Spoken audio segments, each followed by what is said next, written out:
Okay, तो start करते हैं कमर्शियल प्रोडक्शन ऑफ हाइड्रोजन। ये जो प्रिपरेशन है, ये जो कमर्शियल है, इसको हम करेंगे आज।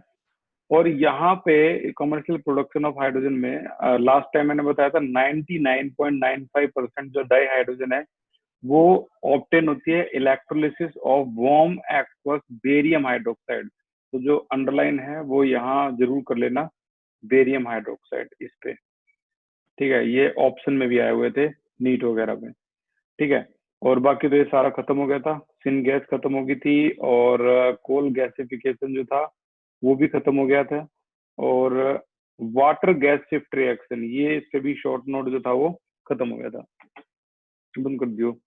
अच्छा, अब इसके बाद आज जो शुरुआत होती है वो होती है किसकी, प्रॉपर्टी ऑफ डाई हाइड्रोजन में। सबसे पहले फिजिकल प्रॉपर्टी, बड़ा सिंपल। डाई हाइड्रोजन देखो कलरलेस है, ऑर्डरलेस, कोई स्मेल नहीं होती इसमें, टेस्टलेस है, कम्बस्टाइल गैस होती है तो बता दिया था। ठीक है, लाइटर देन एयर, हवा से हल्की होती है। पहले जो गुब्बारे होते थे ना, वो बच्चों को बैलून देते थे, वो उड़ते थे हवा में, उसमें हाइड्रोजन डालते थे।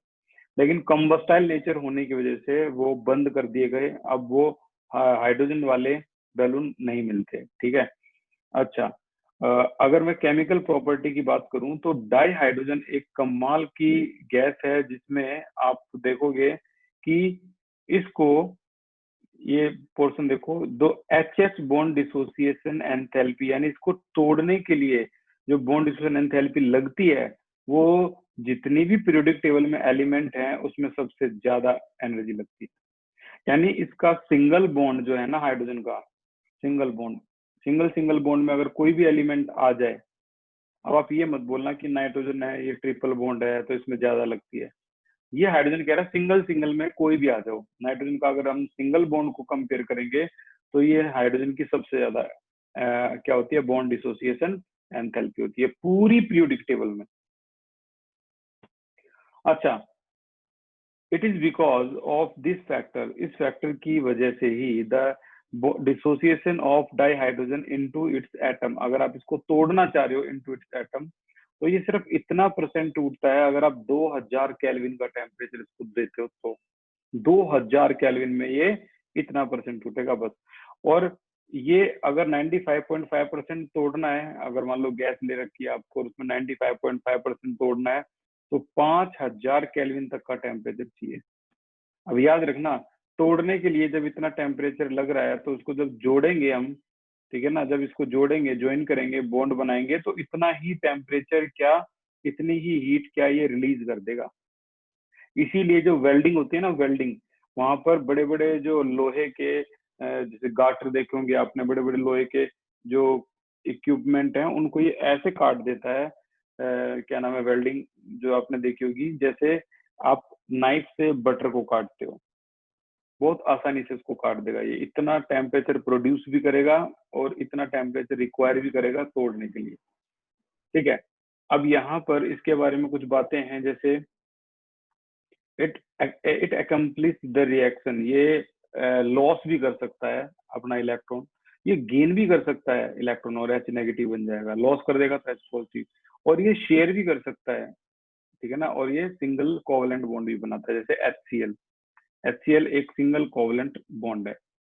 ठीक है, और इसके बारे में और अगर हम पढ़ें तो आपको पता लगेगा कि ये हैलोजन के साथ भी रिएक्शन कर सकता है, ये डाई ऑक्सीजन के साथ भी रिएक्शन कर सकता है, डाई नाइट्रोजन के साथ भी, रिएक्शन विद मेटल्स के साथ भी, और रिएक्शन विद मेटल ऑक्साइड के साथ भी। और एक बात और भी मैं आपको बताता हूँ, रिएक्शन विद ऑर्गेनिक कंपाउंड, ये तो चलो ठीक है।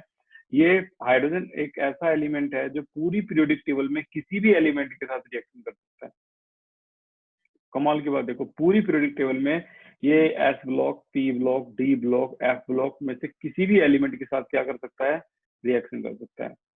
तो जाहिर सी बात है हैलोजन के साथ आपने पढ़ा होगा, भी अब नोट्स में भी इसी चीज को रिपीट करेंगे, हैलोजन के साथ क्या बनाता है ये हैलाइड, जैसे HCl। ऑक्सीजन के साथ क्या बनाता है, ऑक्साइड, जैसे water H2O, hydrogen peroxide. Nitrogen के साथ ये क्या बनाता है, अमोनिया, बड़ा पॉपुलर है। ठीक है ना, ये अमोनिया इतना पॉपुलर है कि इससे ना खेतों में डालने वाले फर्टिलाइजर भी बनते हैं, जैसे यूरिया, यूरिया का फॉर्मूला क्या होता है, जिनको नहीं पता देख लो, NH2CO NH2। तो हाइड्रोजन के यूज में आएगा ये, कि हाइड्रोजन का यूज क्या होता है, खेतों में डालने के लिए फर्टिलाइजर, नाइट्रोजन फर्टिलाइजर भी बनाए जाते हैं। तो अमोनिया भी बनाता है, वाटर भी बनाता है, HCl भी बना रहा है ये। और तो और अगर इसकी रिएक्शन करोगे किसके साथ, मेटल के साथ, तो ये हाइड्राइड बनाता है।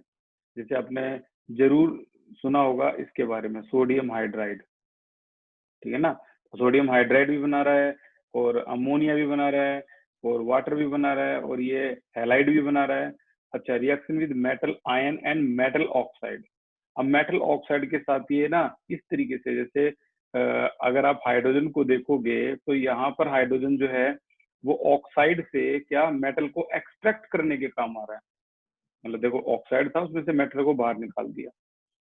रिएक्शन विद ऑर्गेनिक कंपाउंड को आप देखोगे तो आपकी 9th या 10th क्लास की एक रिएक्शन याद आ जाएगी, जिसमें हाइड्रोजिनेशन करवाते थे, और वनस्पति ऑयल, वेजिटेबल ऑयल, ठीक है ना, hydrogenation of vegetable oil using निकल एज ए कैटलिस्ट, ठीक है ना। और इससे क्या बनता था, एडिबल फैट, ऑयल से फैट में कन्वर्ट करने के लिए, यानी ऑर्गेनिक कंपाउंड में भी यूज होता है।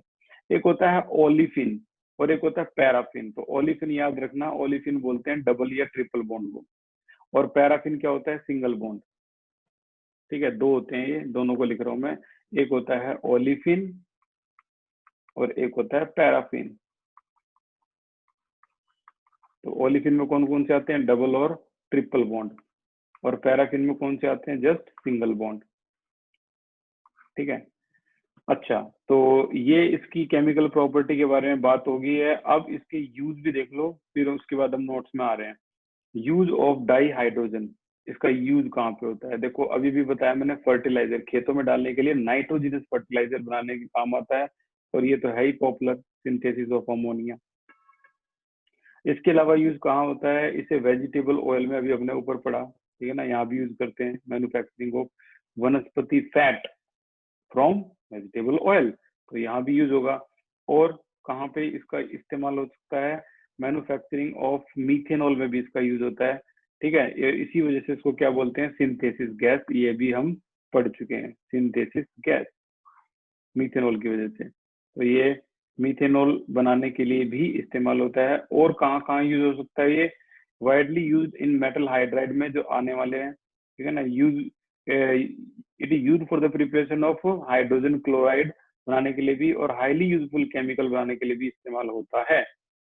अच्छा, इन मेटलर्जिकल प्रोसेस, जैसे आप अर्थ के अंदर से मेटल को एक्सट्रैक्ट करते हो, वहां भी ये यूज होता है मेटलर्जिकल प्रोसेस। रॉकेट फ्यूल में भी यूज होता है, ठीक है। और तो और ये आपका ऑक्सी हाइड्रोजन और टॉर्च में भी यूज होता है, ये कटिंग और वेल्डिंग पर्पज के लिए भी इस्तेमाल होता है, ठीक है।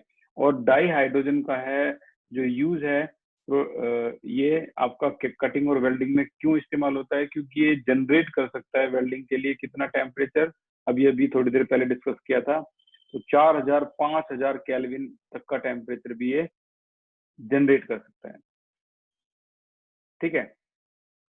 तो जैसे कि यहाँ पर मैं ना थोड़ा सा डिस्कशन करूंगा इसके लिए, क्योंकि ये टॉपिक मुझे पता है कितना खास है, तो यहाँ मैं थोड़ा डिस्कशन करूंगा। देखो, आज अभी थोड़ी देर पहले हमने क्या पढ़ा, जो हाइड्रोजन होते हैं अलग, हाइड्रोजन को तोड़ने के लिए बहुत ज्यादा एनर्जी चाहिए होती है, लगभग लगभग 4000 केल्विन लिख देता हूँ मैं, इतना टेम्परेचर चाहिए इसको तोड़ने के लिए।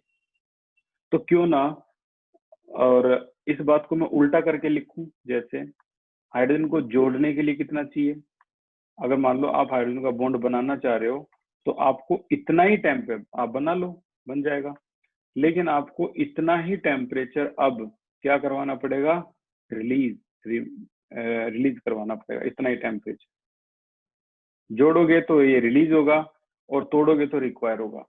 तो साइंटिस्ट ने दिमाग लगाया कमाल का, और वो ये दिमाग लगाया कि क्यों ना हम ये जो बॉन्ड है हाइड्रोजन का, इसको तोड़ने के लिए किसका इस्तेमाल करें, इलेक्ट्रिक आर्क का। इलेक्ट्रिक आर्क यानी करंट का इस्तेमाल करें, जिससे ये टूट जाए, और टूटने के बाद ये बहुत जल्दी, मैं कह रहा हूँ 0.03 सेकंड में बहुत जल्दी दोबारा से ऐड भी होता है। अगर आपने तोड़ दिया ना, तो ये अनस्टेबल होगा, एक एक इलेक्ट्रॉन है इसके पास, और ये बहुत जल्दी, क्यों? क्योंकि 1s1 होता है, इसकी कॉन्फ़िगरेशन क्या होती है? 1s1। और इसमें s में ये 2 इलेक्ट्रॉन लाने की कोशिश करता रहता है हर बार। और अगर ये आपस में बॉन्ड बना लें, आपस में क्या बना ले? बॉन्ड बना लें, तो ये बहुत जल्दी से क्या बन जाएंगे? इस तरीके से 2 इलेक्ट्रॉन शेयर कर लेंगे, बॉन्ड बना लेते हैं। कॉन्फ़िगरेशन क्या हो जाएगी? 1s2, जो कि चाहता है।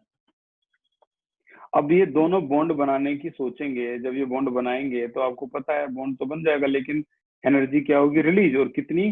टेम्परेचर रिलीज हो जाएगा 4000 केल्विन, इसीलिए इसको वेल्डिंग में इस्तेमाल करते हैं। ठीक है, तो ये देखो इन्होंने यही बात रिपीट करी है, मैं दोबारा से इसको हाईलाइट कर देता हूँ, ध्यान से सुनना भाई।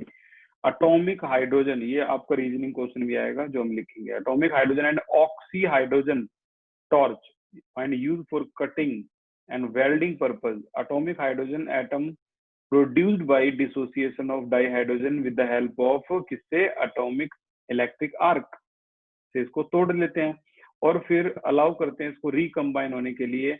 और जैसे ये रिकम्बाइन होता है तो क्या करता है? बहुत ज्यादा अमाउंट में टेम्परेचर जनरेट करता है, 4000 केल्विन, जिससे कोई भी चीज बड़े आसानी से क्या हो सकती है? कट सकती है। ठीक है, कल ही की क्लास में मैंने बताया था डाई हाइड्रोजन का इस्तेमाल होता है फ्यूल सेल में भी, और यहाँ पर ये जनरेट करता है electricity. It has many advantage over the conventional fuel. यार आप कोयला जला रहे हो, लकड़ियां जला रहे हो, कितना पॉल्यूशन करोगे? इससे अच्छा तो आप यूज करो किसका? डाई हाइड्रोजन का as a fuel. So it does not produce any pollution and release greater amount of energy per unit mass of fuel in comparison to gasoline and other fuel. Diesel जलाते हैं लोग, शादियों में diesel जलाते हैं, जिससे वो बैंड बाजा बजाते हैं उसमें, जनरेटर। ठीक है ना? तो उस पॉल्यूशन को बचाने के लिए इन्होंने इसका जो है वो ये खोज की। रेल का इंजन में कैसे यूज होता है? जैसे रेल के इंजन में स्टीम इंजन को आपने देखा होगा, तो सारी वर्किंग है इन चीजों में। आप साइंस स्टूडेंट हो, म्यूजियम अगर आप जाओ कभी, तो अपनी दिल्ली का रेल म्यूजियम बड़ा पॉपुलर है, बहुत अच्छे गूगल रिव्यू है इसमें, तो कभी मौका मिले तो वहां जरूर जाना। ठीक है ना? रेल म्यूजियम में। ठीक है, अब हाइड्राइड जो है वो आज से स्टार्ट हो जाएंगे आपके, और उसके लिए हम यहाँ से स्टार्ट करते हैं इस टॉपिक को इस पोजीशन से। तो हाइड्रोजन में हम चैप्टर नंबर 9 को डिस्कस कर रहे हैं, तो नया सेक्शन सी होगा चैप्टर 9, C9। ठीक है, तो भाई यहाँ से स्टार्ट करते हैं हम इसको। अब इसके जो नोट्स हैं आपके, जो आप लगातार नोट्स को जो कर रहे हो, उसी नोट से हम आगे इसको करेंगे स्टार्ट। तो हाइड्रोजन के अंदर लास्ट जो डिस्कस हुआ था वो सिन गैस हो गई थी। ठीक है, और इसमें जो हमारा कोल गैसिफिकेशन भी खत्म हो गया था, और हाइड्रोजन इकोनॉमी, इसको भी अभी डिस्कस कर लेते हैं। एक क्वेश्चन आता है, ध्यान से सुनना भाई। इस क्वेश्चन को बोलते हैं right a short note on hydrogen economy. ये क्वेश्चन है, write a short note on hydrogen economy. Hydrogen economy के ऊपर शॉर्ट नोट लिखो। इकोनॉमिकली हाइड्रोजन कितना फायदेमंद है, 2 वर्ड तो मैं जरूर बोलूंगा। एक तो इसको स्टोर करना आसान है, स्टोरेज, और दूसरा है transportation. Transportation, storage and transportation. मान लो आपको ना यहाँ दिल्ली से चंडीगढ़ क्या ले जाना है? फ्यूल ले जाना है। तो फ्यूल अगर आप लेके जा रहे हो तो आपके पास ऑप्शंस है। आप या तो 10 ट्रक भर के कोयला ले जाओ, और बराबर है 1 ट्रक को भर के हाइड्रोजन के सिलेंडर ले जाओ, बराबर है, फ्यूल बराबर गया है। अब देख लो कितना ज्यादा फायदेमंद है एक जगह से दूसरे जगह पर फ्यूल ले जाना। 1 ट्रक में पहुंच गया उतना फ्यूल जितना 10 ट्रक में आप कोयला लेके जाते। तो ये ट्रांसपोर्टेशन में बहुत ज्यादा फायदेमंद है। स्टोर करना बहुत इजी है। आप यार 10 ट्रक कोयले को कहाँ स्टोर करोगे? पूरा गोडाउन चाहिए होगा। इसको एक 50 गज के एक कमरे में स्टोर कर लो, एक छोटे से कमरे में भी सारे के सारे सिलेंडर जो है वो सारे स्टोर कर लो। तो स्टोरेज आसान है, ट्रांसपोर्टेशन आसान है, तो इसीलिए इसे बोलते हैं हाइड्रोजन इकोनॉमी। तो मैं आपके लिए इसको एक बार डिस्कस कर रहा हूँ। ये जो नोट्स हैं ये भी बहुत जल्दी आ जाएंगे आपके। क्या है?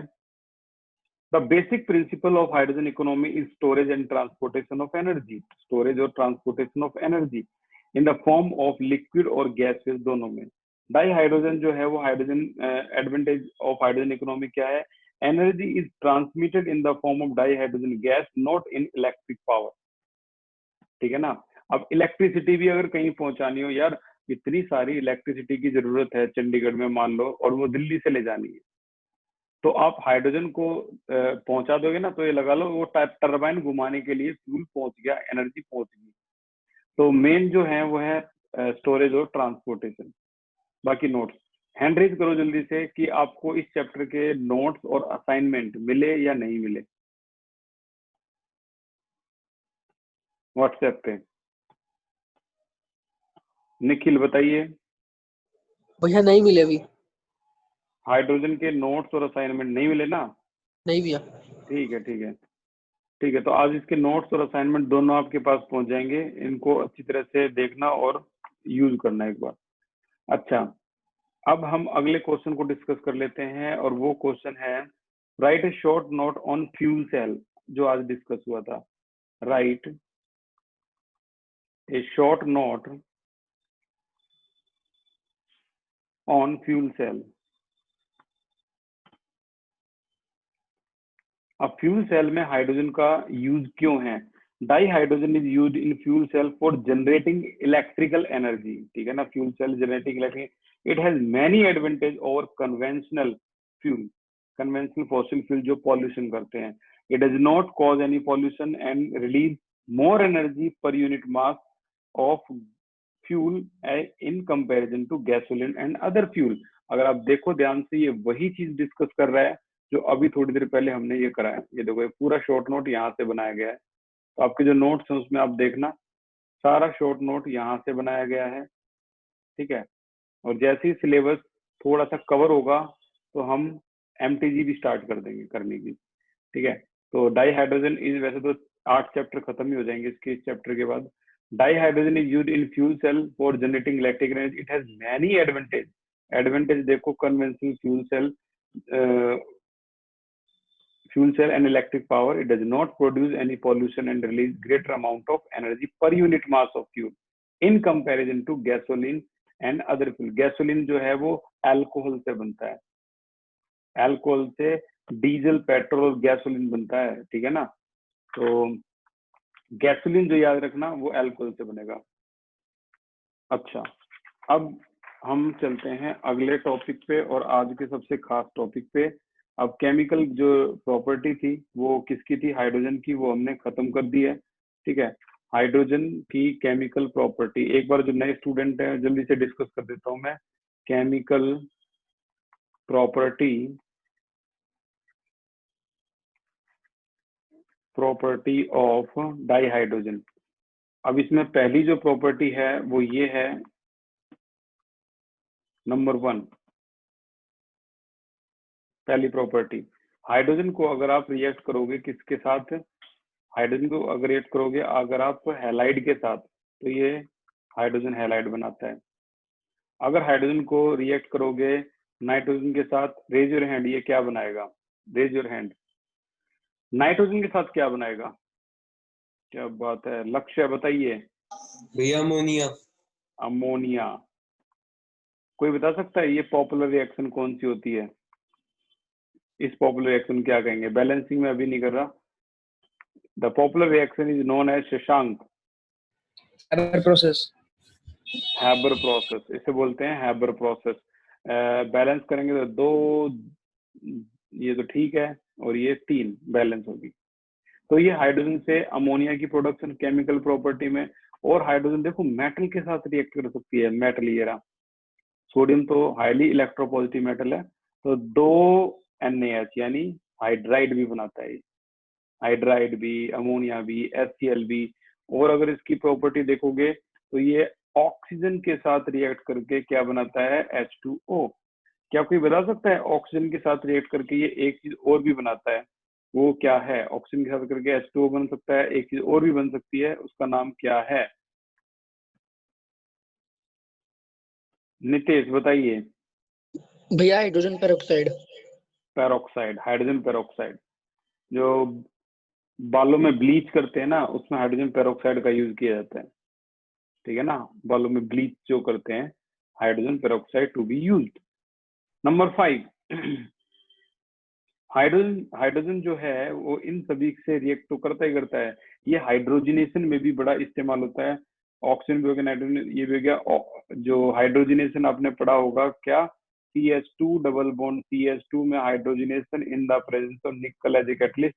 तो वनस्पति तेल से वनस्पति फैट में कन्वर्ट किया जाता है इसको, इस तरीके से। सिंगल बॉन्ड को क्या कहते हैं, पैराफिन। पैराफिन का मतलब क्या होता है, पैरा यानी कम, फिन का मतलब रिएक्टिविटी, कम रिएक्टिव होता है। डबल और ट्रिपल को क्या बोलते हैं, ओलिफिन। ओलिफिन, ठीक है ना, ये डबल और ट्रिपल को बोलते हैं ओलिफिन। भाई अब तो हो गया यहाँ तक का तो पोर्शन खत्म। अब जो स्टार्ट हो रहा है, ठीक है, अभी तक कुछ एग्जाम में आने लायक था, मैं आपको बता देता हूँ। वो ये था, एक तो हाइड्रोजन को कटिंग पर्पज के लिए ऑक्सीजन मतलब वेल्डिंग में इस्तेमाल क्यों करते हैं, मैं आपको दिखा देता हूँ। अभी इतना खास क्वेश्चन है इसके बारे में, इतनी बात हो जाए बस और खत्म हो जाए तो मजा नहीं आएगा। इस चैप्टर में आपको 4 मार्क्स मिलेंगे, उस 4 में से आपका आधा नंबर भी नहीं कटेगा, इतना आसान चैप्टर है। नॉर्मली भी अगर मैं बताऊं तो नॉर्मल क्वेश्चन आ जाएंगे। देखो ये सब चीज हम खत्म कर चुके हैं, अब इस पे कोई बहस नहीं होगी। हाइड्रोजन इकोनॉमी जैसे दिमाग में आए तो 2 वर्ड कौन से आने चाहिए, raise your hand. Hydrogen economy, बस 2 वर्ड आपको अंडरलाइन करके दे दो उनको, नंबर कोई काटेगा ही नहीं। विनीत यादव बताइए, विनीत बताइए। सॉरी सर, वो गलती से हैंडल करेगा। ओके, रितु बताइए। Storage and transportation. Storage and transportation, very good, correct answer है स्टोरेज एंड ट्रांसपोर्टेशन। लिख दो। मैं कह रहा हूँ नंबर कटेंगे नहीं। बाकी तुम सोच रहे हो कि एसएसटी का पेपर है और एसएसटी के पेपर की तरह तुम इतने बड़े बड़े आंसर वहां पर लिख के आ जाओगे, भाई फिर तो तुमने गलत ले ली साइंस। ये एसएसटी का पेपर थोड़ा है कि तुम 5-6 लाइन के आंसर लिख दो। Hydrogen is very first hydrogen found at the top of the periodic table, this is very combustible gas. क्या बता रहे हो तुम? वो हाइड्रोजन इकोनॉमी पूछ रहा है और तुम हाइड्रोजन के बारे में वो बता रहे हो जो तुम्हें पता है बस। तो ये एसएसटी थोड़ा है कि आप कितना भी लेंथ लिख दो नंबर मिल गए। वो सटीक आंसर चाहते हैं, वो वही चाहते हैं। आप एक लाइन लिखो, आप ज्यादा एनर्जी स्पेंड करो ही मत, एक लाइन लिखो बट इफेक्टिव लिखो। 1 मार्क क्वेश्चन एक लाइन में भी एक्सप्लेन होते हैं, ठीक है। हाइड्रोजिनेशन का मतलब यहाँ है वनस्पति तेल से वनस्पति फैट में कन्वर्ट करना, ठीक है। सिन गैस के ऊपर हम लिख चुके हैं। वाटर गैस शिफ्ट रिएक्शन, अगर किसी को नहीं याद तो मैं बता दूं, कार्बन मोनोऑक्साइड जो कि वाटर गैस का हिस्सा है और इसको स्टीम में डाला जाता है, जिससे जो बनता है वो है CO2 और H2। कोई जीनियस है जो बिना चीटिंग करे बता सकता है टेम्परेचर कितना होगा? Raise your hand. अगर आपने 10 सेकंड से ज्यादा टाइम लिया तो आपने नकल मारी है। निखिल बताइए। 673 केल्विन। Very good, 673 kelvin. ये हो गया यहाँ पे 673 केल्विन। और कैटलिस्ट होता है आयरन क्रोमेट, लेकिन याद नहीं है तो लिख दो कैटालिस्ट, ठीक है ना। तो ये आपकी वाटर गैस शिफ्ट रिएक्शन थी। हमने फ्यूल सेल के ऊपर भी अच्छा खासा डिस्कशन किया। फ्यूल सेल में एक लाइन जो बड़ी कमाल की है, fuel cell is more conventional than, किससे? आपके जो कन्वेंशनल फॉसिल फ्यूल्स हैं उनसे ज्यादा कन्वेंशनल है। तो क्यों है? क्योंकि वो ज्यादा पॉल्यूशन नहीं करता, ठीक है। इसे इलेक्ट्रिकल एनर्जी जो कन्वर्ट करते हैं तो उसमें इसका ज्यादा इस्तेमाल होता है। तो भाई ये तो है ही सारे के सारे शॉर्ट नोट। अगर किसी को चीटिंग चाहिए कि एग्जाम में तुम्हें एग्जाम से एक दिन पहले मैं कुछ बता दूं और वही एग्जाम में आ जाए। इन 5 में से एक एग्जाम में आएगा, लो भी चीटिंग। मोस्ट इंपोर्टेंट, इन 5 में से एक शॉर्ट नोट एग्जाम में आएगा। अब बचा हुआ चैप्टर आपका 4 मार्क्स का है, तो 36 इतना इंपॉर्टेंट है कुल मिला के। ठीक है, अब हम जो करने वाले हैं वो भी बहुत खास टॉपिक है और उसके ऊपर भी आप पूरा फोकस कर लेना अपना। ठीक है, सारा ये वाला पोर्शन अभी की बची हुई क्लास में खत्म हो जाएगा। ढूंढो भाई हाइड्राइड कहाँ पे हैं, हाइड्राइड।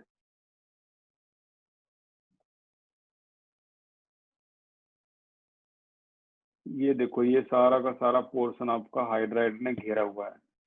तो कुल मिला के अब हम पढ़ने वाले हैं बहुत खास चीज। ये देखो, what do you understand by electron deficient, electron precise, electron rich compound of hydrogen. ठीक है, ये सारा हाइड्राइड है। अच्छा, ये सारा हाइड्राइड है। ओके, ये सारा हाइड्राइड है। ओके, ये सारा हाइड्राइड है। ओके, ये सारा हाइड्राइड है। ओके, और इस चैप्टर को देखने के लिए हम एक्सरसाइज में आए थे, तो उसका जो मेन कारण था वो था ये वाला क्वेश्चन, ये वाला क्वेश्चन, किस तरह से ये कटिंग और वेल्डिंग पर्पज में इस्तेमाल होता है। तो वो 4000 का जो करंट जनरेट करता है ना, करंट कह रहा हूं मैं, टेम्परेचर जनरेट करता है, वो कटिंग और वेल्डिंग में इस्तेमाल होता है। ठीक है, तो स्टार्ट करते हैं। जितना भी ग्रीन पोर्शन है, 1 2 3 4 5 5 क्वेश्चन एक ही टॉपिक पे डिपेंड है जो अभी हम पढ़ने वाले हैं। तो अगले 10 मिनट बहुत खास होने वाले हैं, पूरा फोकस यहाँ ले आना। ओके, चलने से पहले मैं जो क्वेरी है वो सॉल्व कर देता हूँ भाई। अर्नव सानिध्या, आप यही बोलना चाह रहे हो क्या? अर्नव को ऐड करना है प्लीज, जी सर। बोलो। जी सर। क्या बात है, तुम बहुत फास्ट फ्रेंड हो, कभी वो आपको ऐड करवाता है, कभी आप उसको ऐड करवाते हो। सही है, वेरी गुड। एक ही स्कूल है क्या तुम्हारा?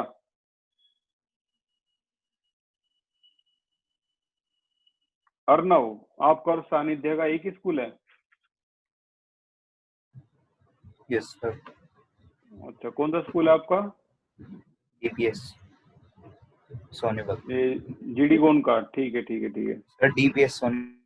दोनों डीपीएस सोनीपत है, ठीक है। ओके, तो अब ध्यान से थोड़ा सा कंसंट्रेट करना भाई इन पे। और अर्नव, आप हर क्लास में थोड़ा सा लेट आते हो, तो मेक श्योर कि आप पहली सारे जो टॉपिक हैं उनको कर रहे हो लगातार। ठीक है ना? हाइड्राइड, हाइड्राइड लिखना है मेरे को। हाइड्राइड पे अब हो रहा है डिस्कशन। जैसे कि मैंने अभी थोड़ी देर पहले बताया, हाइड्रोजन एक ऐसा एलिमेंट है पूरी पीरियोडिक टेबल में हर किसी के साथ रिएक्शन करता है। ठीक है, तो हाइड्राइड, कितने हाइड्राइड होते हैं, इस भूल में मत रहना कि सिर्फ सोडियम के साथ रिएक्शन करता है तो वही हाइड्राइड है, नहीं। इतने हाइड्राइड होते हैं जो अब आपके सामने डिस्कस होंगे, और वो 5 के 5 क्वेश्चन खत्म कर सकते हो अगर आप इनको समझो तो। नंबर 1 हाइड्राइड का नाम है आयनिक हाइड्राइड। इसको सेलाइन हाइड्राइड भी बोलते हैं, सेलाइन हाइड्राइड। इसको स्टोशियोमेट्रिक हाइड्राइड भी इसी का ही नाम है, स्टोशियोमेट्रिक हाइड्राइड, ये भी इसी का ही नाम है। ठीक है, अब ये सभी हाइड्राइड किससे बनते हैं? ये बनते हैं एस ब्लॉक एलिमेंट से बनते हैं ये। ठीक है, एस ब्लॉक एलिमेंट से ये हाइड्राइड बन जाते हैं। एग्जाम्पल की अगर बात की जाए, सुना भी होगा sodium hydride, magnesium hydride MgH2। तो ये इन्हें सेलाइन हाइड्राइड और स्टोशियोमेट्रिक हाइड्राइड, ठीक है, इन सभी को बोलते हैं ये आयनिक हाइड्राइड, स्टोशियोमेट्रिक हाइड्राइड, बार बार नाम आएगा। अच्छा, अगले हाइड्राइड की तरफ अगर हम चलें, वेरी पॉपुलर, बहुत ज्यादा यूज होते हैं, कोवलेंट हाइड्राइड, और इसी का दूसरा नाम है molecular hydride. Molecular hydride, covalent hydride या मॉलिक्यूलर हाइड्राइड। इसकी अगर मैं बात करूं तो ये सारे हाइड्राइड पी ब्लॉक एलिमेंट से बनते हैं, पी ब्लॉक एलिमेंट से बनते हैं, और हमारी जनरल लाइफ में ये सामने आते भी हैं, लेकिन हमने कभी भी इन पे फोकस किया ही नहीं। जैसे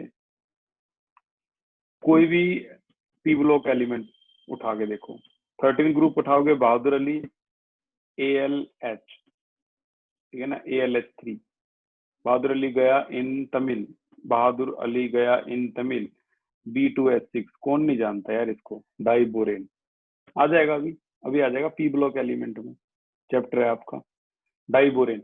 अच्छा, कार्बन वाली फैमिली में आओगे CH4 लो 14, 15 में जाओगे नाना पाटेकर आज सब्जी बेचेगा NH3, 16 में जाओगे तो आपको SH6 भी दिखाई देगा जो होता है, 17 में जाओगे तो आपको HCl दिखाई देगा, H2S भी है इससे, ये देखो, ठीक है ना।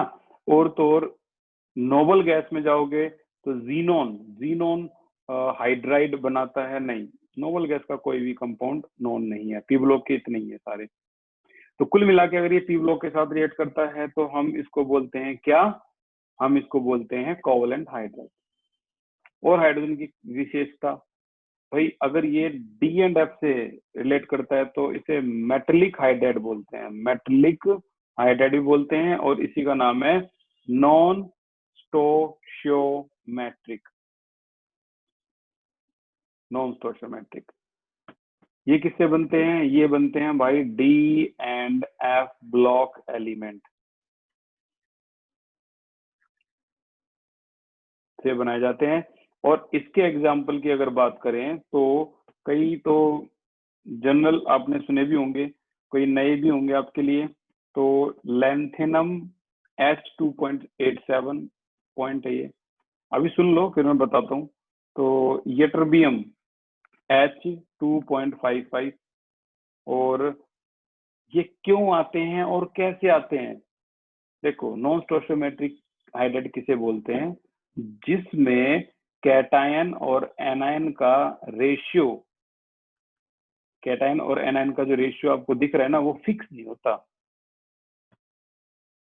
ओके, मैं एक्सप्लेन करता हूँ। जैसे इस पॉइंट को अगर आप काटोगे, मैं इसको लिखता हूँ लैंथेनम हाइड्रोजन 2.87, अगर इस पॉइंट को आप काटोगे तो अपन में क्या आएगा 100, 100 को मल्टीप्लाई कर दो यहाँ से, तो आंसर क्या आया, लैंथेनम 100 है और हाइड्रोजन 287 है। इसका कंक्लूजन निकाल पा रहे हो आप, ये कह रहा है कि जो लैंथेनम है वो 100 है, लैंथेनम पॉजिटिव है तो ऊपर 100 लिखो, कैटायन है, नीचे क्या है 287 है, 287 है। इनकी रेशियो तुम सोचोगे कि सिर्फ इतनी होती है, नहीं, ये अप डाउन हो सकती है, ये रेशियो 100/288 भी हो सकती है, रेंज होती है एक, बताता हूँ कैसे। रेंज का मतलब है, जैसे आप अगली क्लास में जाओगे तो आप देखोगे यहाँ हाइड्रोजन 2.87 लिखा हुआ है ना, ये 85 से लेकर 2.89 तक की रेंज है। इस रेंज के बीच में आपको कोई कुछ भी मिल सकता है हाइड्रोजन, यानी 100 लैंथेनम कैरी कर सकता है कितने, 287, 288, 289, 285, 26 हाइड्रोजन को कैरी कर सकता है। कौन, 100 लैंथेनम इतनों को कैरी कर सकता है, 285। अब आपके दिमाग में एक बात और भी आ रही होगी, यार ये इतना अप डाउन क्यों होता है, तो मैं बता देता हूँ कि यहाँ पर ना नॉन स्टोशियोमेट्री का एक सॉलिड स्टेट का चैप्टर आपको पढ़ना पड़ेगा।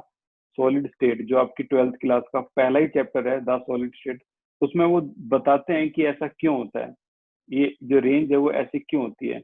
कुछ चार्ज है जो आगे पीछे होता है, जैसे लैंथेनम है, लैंथेनम पे ये एलिमेंट 2 पॉजिटिव भी कैरी कर रहे हैं, लैंथेनम वाले 3 पॉजिटिव भी कैरी कर रहे हैं, इस वजह से ये अप डाउन होते हैं। कुछ तो लैंथेनम 2 हाइड्रोजन को कैरी करेंगे यहाँ से अगर ये है तो, कुछ 3 को कैरी करेंगे यहाँ से अगर ये है तो, और इससे क्या होता है काउंटिंग टोटल ऊपर नीचे हो जाती है।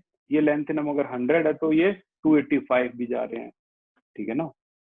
लैंथेनम यहाँ 100 है लेकिन इसके अंदर दोनों है, लैंथेनम 2 पॉजिटिव भी है, लैंथेनम 3 पॉजिटिव है, जिसकी वजह से काउंटिंग अप डाउन होती है।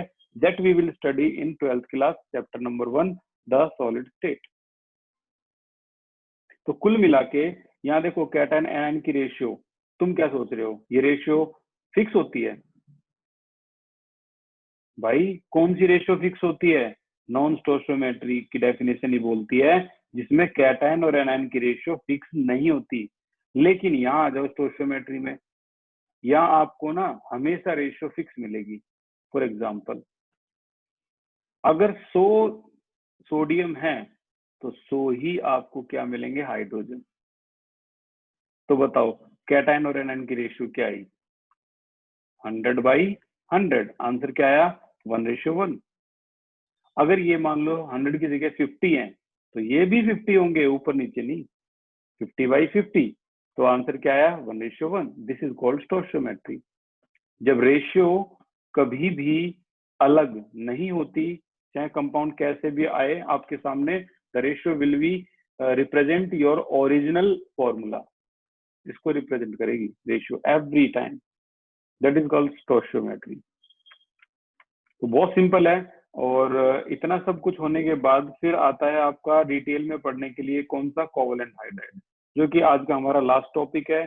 छोटा सा टॉपिक है, थोड़ा सा टाइम लगेगा आपका, जल्दी से देखो इसे भी। कोवैलेंट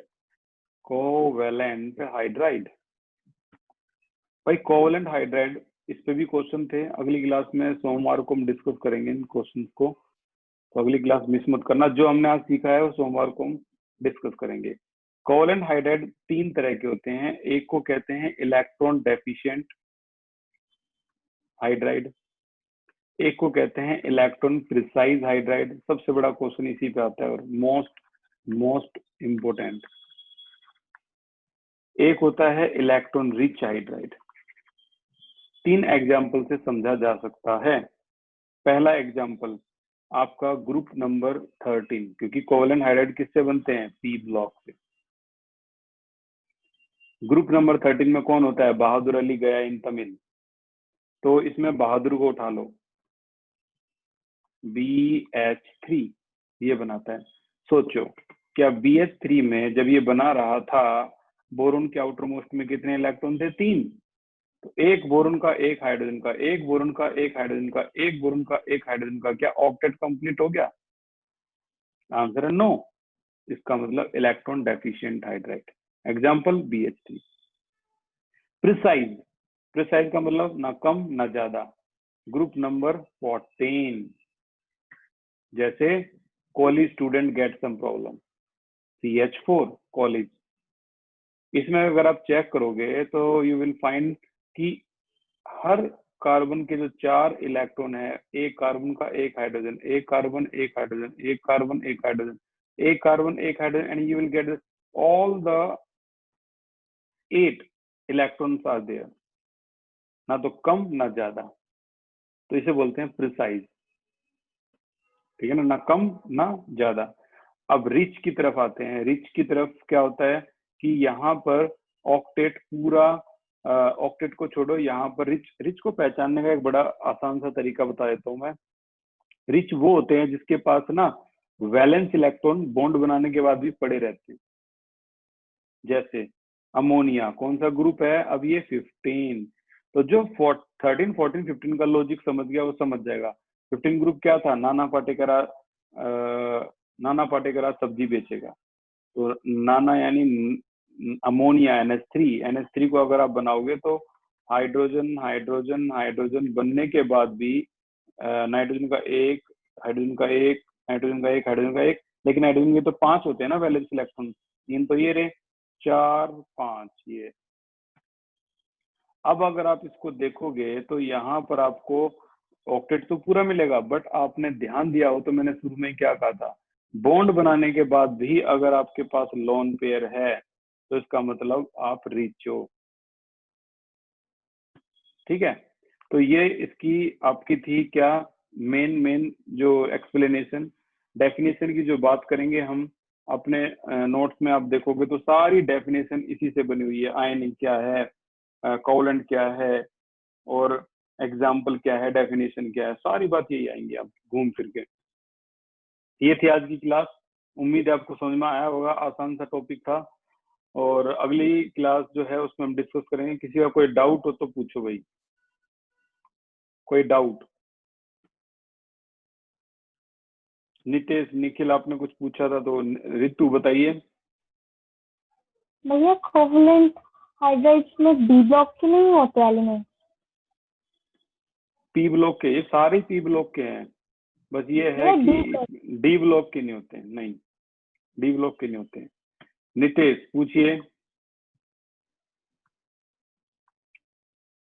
भैया मैंने आपको कल शाम को भेजा था कि मैं ये पूछा था कि डिस्प्रपोर्शनेशन रिएक्शन में जो है एलिमेंट होगा हमारा, जो दो ऑक्सीडेशन स्टेट्स और शो करेगा, क्या जरूरी है वो दोनों पॉजिटिव शो करे या दोनों नेगेटिव ही? मेरा मतलब कि नहीं नहीं नहीं नहीं नहीं नहीं, जरूरी नहीं है बिल्कुल भी। ऐसे कई एग्जाम्पल है 12th में आ जाएंगे, इसमें पॉजिटिव नेगेटिव भी होती है, ठीक है ना। जरूरी नहीं है कि पॉजिटिव ही शो करेगा हमेशा, ऐसा नहीं है। डिसप्रपोर्शनेशन रिएक्शन के अंदर ऑक्सीडेशन स्टेट पॉजिटिव भी आती है, नेगेटिव भी आती है। 12th में आ जाएंगे डी ब्लॉक में। और किसी का कोई क्वेश्चन? ठीक है, तो फिर हम अब बाकी का जो पोर्शन है वो अगली क्लास में करेंगे खत्म। और ये लगा लो 40% चैप्टर ये आपका खत्म हो गया। Thank you so much for the class.